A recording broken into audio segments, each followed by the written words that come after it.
Our world, with its global brands and online shopping and everything in between, it didn't just pop into existence. It was actually built on a handful of really radical economic ideas from centuries ago. So let's dive in and see how the industrial age didn't just build factories, it actually built the entire economic system we're all a part of today. Here's how we're going to break it down. We'll start with the old school idea that wealth was just a finite pie. Then we'll get into the game-changing idea that, hey, maybe the pie could actually grow. We'll look at the clever new financial tools that made it all possible, the giant global companies that grew out of it, and finally, how all of this created the consumer culture that, let's face it, pretty much defines modern life. Okay, so first, let's set the scene. Before all the factories and steam engines, the whole world basically ran on one powerful core belief about wealth. For centuries, this was the only way people thought about it. And that belief was called mercantilism.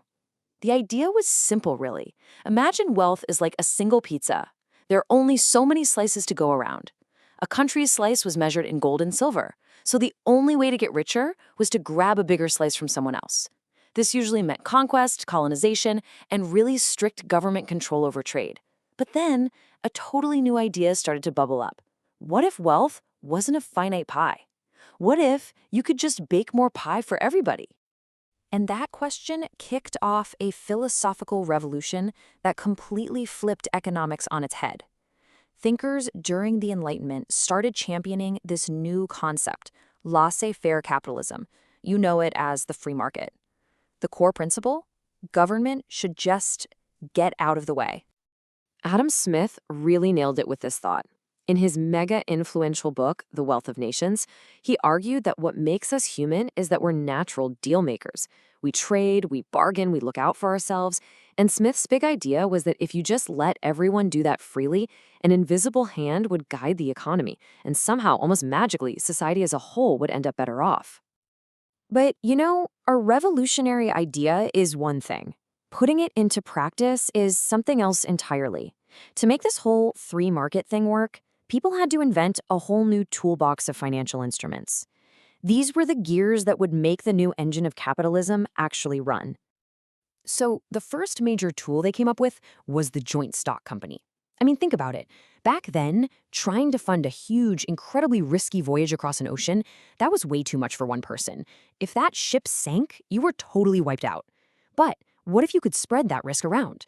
What if you and 100 of your friends all chipped in? That's the genius of the joint stock company. It let people pool their money, sharing the costs, but also sharing the massive potential profits. And that idea evolved into the modern corporation we know today, which has these 4 incredible features. First up is limited liability. We'll talk more about that in a sec. Then you have transferability of shares, which just means you can easily sell your piece of the company to someone else. Third is juridical personality, a really weird but crucial idea that the corporation is a legal person. And finally, indefinite duration, meaning the company can live on forever, long after its founders are gone. Put these 4 things together, and you get an entity with enormous power and stability. Okay, but out of those 4, limited liability was the absolute game changer. Seriously. Before this, if you invested in a business and it went belly up, creditors could come for everything you owned, your house, your land, all of it. Limited liability put a stop to that. It meant the most you could ever lose was the money you initially invested. This one change made investing so much safer, and it just unlocked a tidal wave of cash from ordinary people willing to fund new businesses. So now you've got all these shares in all these new companies. You need a place to trade them, right? Well, that's how we get the stock market.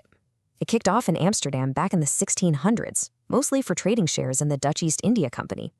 And it wasn't long before these markets started popping up in other major hubs like London and New York, creating a real organized marketplace for this new world of investing. All right, so you've got the big idea, the free market, and you've got the tools, corporations and stock exchanges. You put all that together, and what do you get?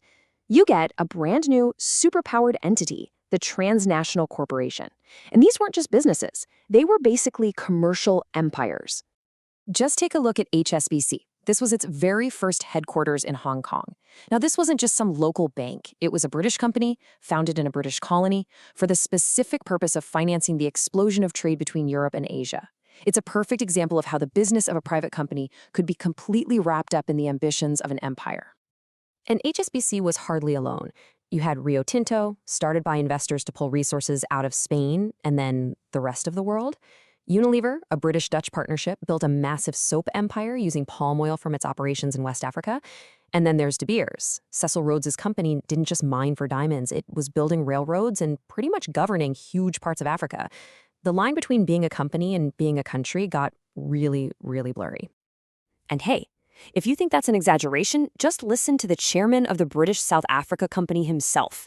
He's not just talking about business or profits. He's proudly stating that his company's shareholders have literally secured for Great Britain a massive chunk of Africa. This was imperialism run like a business, a merger of corporate power and national conquest.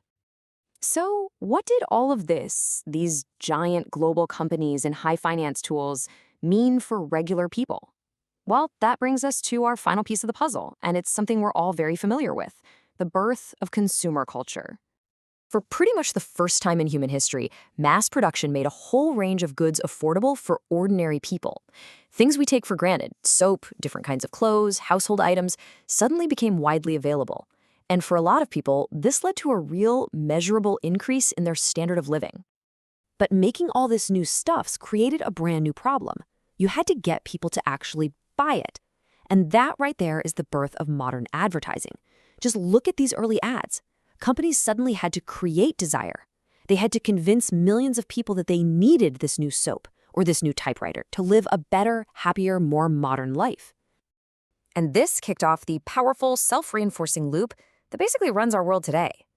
Efficient factories churn out more products. Advertising creates a consumer culture that wants all those products. And that hunger for more stuff drives companies to produce even more. It's a cycle that started way back then, and it's just been spinning faster and faster ever since. So from a simple idea about baking a bigger pie, to globe-spanning corporations, to the very culture of buying things we live and breathe today, this is the system that built our modern world. It kind of leaves you with a big question, doesn't it? After all this evolution, what comes next?